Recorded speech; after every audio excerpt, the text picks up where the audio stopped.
the purpose of life. This small little, like that, that's all it is. We think of it as days, weeks, months, years. We call some of us, what do they call a person who's 100 years old, we call them? A centenarian or something, what's that terminology? Somebody who's 80 years old, we give them different names, but it's just like that.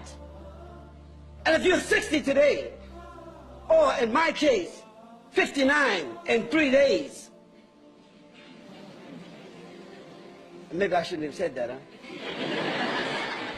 See, think back when you were 15 years old, 12 years old, when you were just playing around in the schoolyard at home, doing this and that, you had no problems, and you're thinking about life and all the things you want to do and what you want to be and what you're going to achieve, and your brothers and your sisters and your mother and your father and your house, and no responsibilities, no rent, no bills, no nothing. Think about it. When was it? It was just yesterday. For me, it was just yesterday. Just like that. Where has the time went? What has happened? And now, today, everyone will agree. It seems like the sun rises and sets, and the day is just going like this. You can't even say, what happened? What's today? I said, today is Tuesday. I said, Tuesday, brother, this is Thursday. I said, what happened? It's time. Because time is nothing but a capsule. Time is nothing but a drop of water on the windowsill, and the sun comes, it's gone. That's time.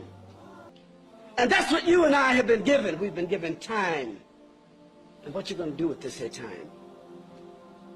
No one, no group has come into being on their own. Is anybody here, whatever philosophy that you have, who can say that, well, I came into being on my own?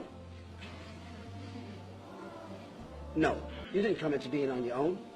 You didn't decide to come here. You didn't decide to even be here in this life. You were brought into life. You were conceived by your mother. And if some of you think that you were born by some type of immaculate conception, well, even you came through some hallway or something, and even test tube babies, even those babies that are born when people are those mommy families, you know what I'm talking about. The daddy families who are buying the sperm off the internet and, you know, to have their own nuclear family. Still, they come into life not by their own determination. I say to you, that if we think about the heavens and the earth, let's think about it for a moment. Let's go macro, and then we go micro. Let's go macro for a moment. Let's go out. The earth is the third planet among, they said, 9 planets. I think they just discovered another planet. In our solar system, the earth is the third planet from the sun. And how many miles are we from the sun? Is it 93 million miles or something like that?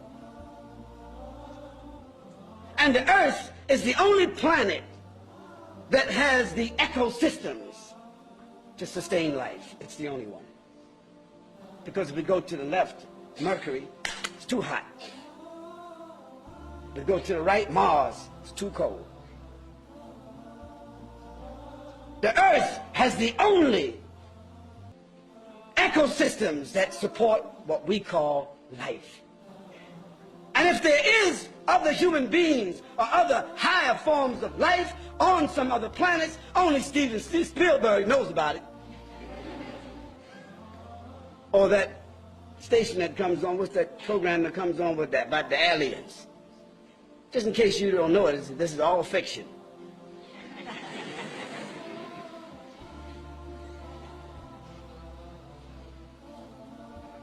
And our solar system has a sun, which is a star. And our solar system is dependent upon the energy of that star. It's called the sun. Yet our sun, with all of its brightness and power, it is one of the smaller stars in the Milky Way. Did you know that? One of the smallest.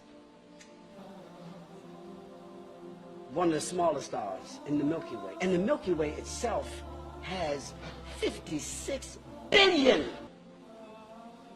stars like our sun. And the Milky Way, as a galaxy, is only one of the smaller galaxies in a nebula.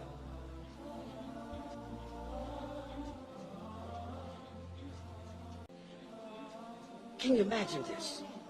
Verse of a book, a scripture called the Quran, that I would suggest every human being take a chance to read. If you can't read it all, read a verse, read a chapter of it. I mean, why not? You watch TV, you got 100, and if you got cable, you got 700 something channels, including those adult channels. If you got a computer, you're surfing the web. Well, then go to Google or Giggle, whatever search engine you got, and just put in the word Quran. Q-U-R-A-A-N. Yeah, Quran. Just put it in there. I dare you. I'm not telling you to put it in there because of religious purposes. Just put the word Quran in there and see how many hits that you get down there. See how many.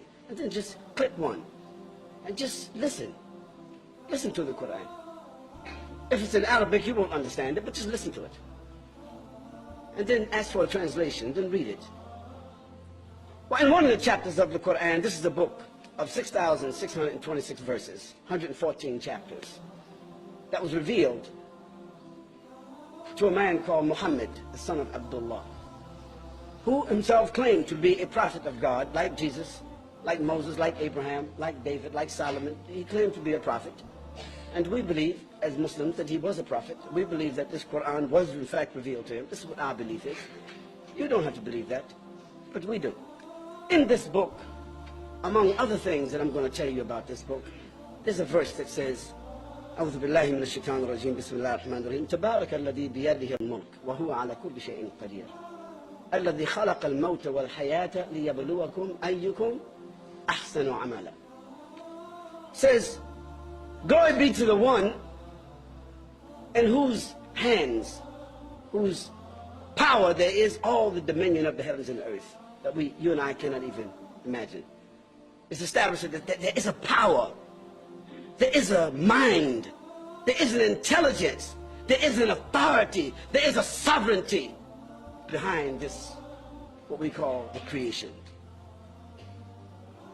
وَهُوَ عَلَى كُلِّ شَيْءٍ قَدِيرٌ. And that power and that sovereignty has all absolute power. Not humans, not governments, individuals or collectively, past, present, future, nothing. We're just sophisticated sperm drops. That's all we are. Sophisticated.